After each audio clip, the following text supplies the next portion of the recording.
Hello बच्चों, let's see this question. The question says, select right expression for determining packing fraction of NaCl unit cell if ions along an edge diagonal are absent. और हमारे पास यहाँ चार options दिए हुए, ठीक है।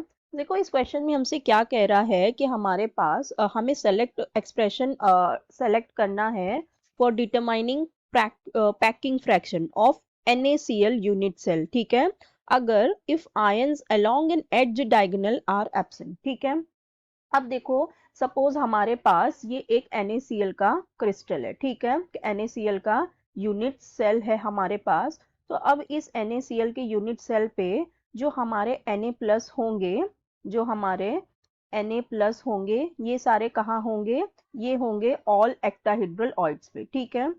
ये कहाँ हो जाएंगे? All octahedral void. So octahedral voids में कहाँ होते हैं? ये प्रेजेंट होते हैं एट एड्ज पे होते हैं, ठीक है। कहाँ पे प्रेजेंट होते हैं? एट एड्ज सेंटर पे प्रेजेंट होते हैं। और कहाँ होते हैं ये? और एक होता है बीच में, एक हमारे पास हो जाता है। सो वो हो जाता है हमारा बॉडी सेंटर, ठीक है।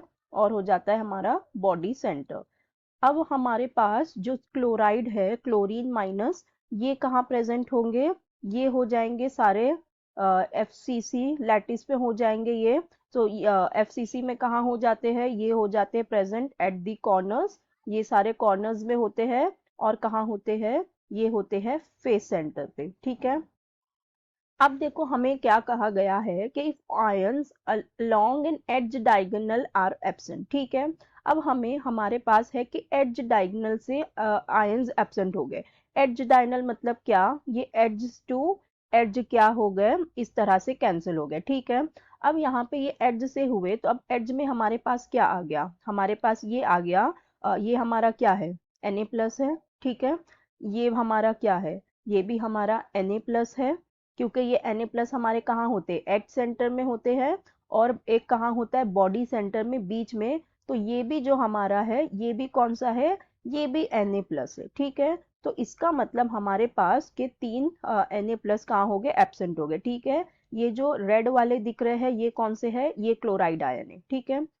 सो अब हमारा, अगर हम इफेक्टिव यूनिट नंबर कैलकुलेट करें, ठीक है, अब हो जाएगा हमारा effective number of Na plus ions, ठीक है। Na प्लस आयंस कितने हो जाएंगे? Na plus ions in one unit cell, ठीक है। एक यूनिट सेल में कितने हो जाएंगे? देखो कहाँ होते हैं? एड्ज सेंटर पे होते हैं और बॉडी सेंटर में होते हैं। एड्ज सेंटर में कितने होते हैं? 12 होते हैं। सो 12 में से ये दो चले गए, तो अब कितने बचे? 10 बचे, तो ये हो जाएंगे 10। और ईच कंट्रीब्यूट कितने करते हैं? 1/4, ठीक है। फिर बॉडी सेंटर में एक होता है जो यहाँ पे, वो तो एब्सेंट ही हो गया, तो मतलब बस ये इतने ही रहेंगे, ठीक है। तो यहाँ से ये कितना आ जाएगा? 5/2। अब ऐसे ही हम इफेक्टिव नंबर देखते हैं क्लोराइड आयन का। तो हमारे पास आ जाएगा effective number of chloride ions in one unit cell.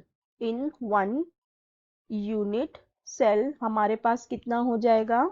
यहाँ पे तो देखो क्लोराइड आयन का तो कुछ भी कैंसिल हुआ ही नहीं है, कुछ भी एब्सेंट हुआ ही नहीं, क्योंकि कहाँ पे होते हैं? FCC, मतलब सारे कॉर्नर्स में आ जाएंगे। तो ये सारे कॉर्नर्स वाले भी वैसे के वैसे ही है, और ये जो फेस सेंटर वाले हैं वो भी वैसे ही रहेंगे। तो यहाँ पे वो जितने होते हैं 8 कॉर्नर्स के, और ईच कॉर्नर कॉन्ट्रीब्यूट 1/8, तो ये उतने ही होंगे। फिर जो हमारे फेस सेंटर पे होते हैं वो 6 होते हैं, और ईच कंट्रीब्यूट करते हैं 1/2।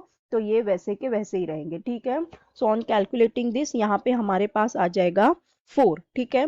अब देखो हमें क्या बताना है? अब इसका पैकिंग फ्रैक्शन का एक्सप्रेशन बताना है। सो अब हम इसका पैकिंग फ्रैक्शन देख लेते हैं। तो ये पैकिंग फ्रैक्शन क्या हो जाएगा हमारा? हम लिख सकते हैं ZNA प्लस इंटू 4/3 पाई R प्लस क्यूब, ठीक है।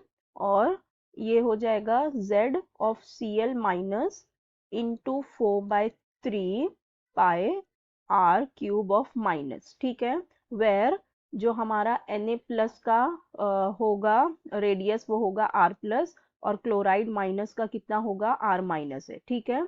फिर ये होके और ये होगा डिवाइडेड बाय A क्यूब, ठीक है। अब जब इसे हम कैलकुलेट करेंगे तो ये हमारा कॉमन निकालते हैं, 4/3 पाई कॉमन निकाल लेते हैं, फिर ये हो जाएगा हमारे पास 5/2 R plus 3 sorry cube and plus 4R minus cube, ठीक है। देन डिवाइडेड बाय A की वैल्यू लिखते हैं 16√2 R माइनस क्यूब। ये आ जाएगा हमारे पास पैकिंग फ्रैक्शन का एक्सप्रेशन जो हमें इस क्वेश्चन में चाहिए था। सो हमारे ऑप्शंस देख लेते हैं। सो देखो कौन सा ऑप्शन हमारा करेक्ट हो जाएगा, जहाँ पे हमारे पास है 4/3 पाई और क्या है हमारे पास, हमारे पास है 5/2 R क्यूब, ठीक है। तो 5/2 कहाँ पे है, देखो यहाँ पे भी है हमारे पास, यहाँ पे भी है और यहाँ पे भी है, लेकिन यहाँ पे 4R है और हमारे पास क्वेश्चन में कितना आया है हमें, हाँ 4 ही आया है। सो हमारा करेक्ट ऑप्शन कौन सा हो जाएगा, ऑप्शन बी वाला हो जाएगा, ठीक है, क्योंकि यही एक्सप्रेशन हमें मिला है। सो बी इसका करेक्ट ऑप्शन हो जाएगा। So I hope you understood it well. Best of luck, thank you.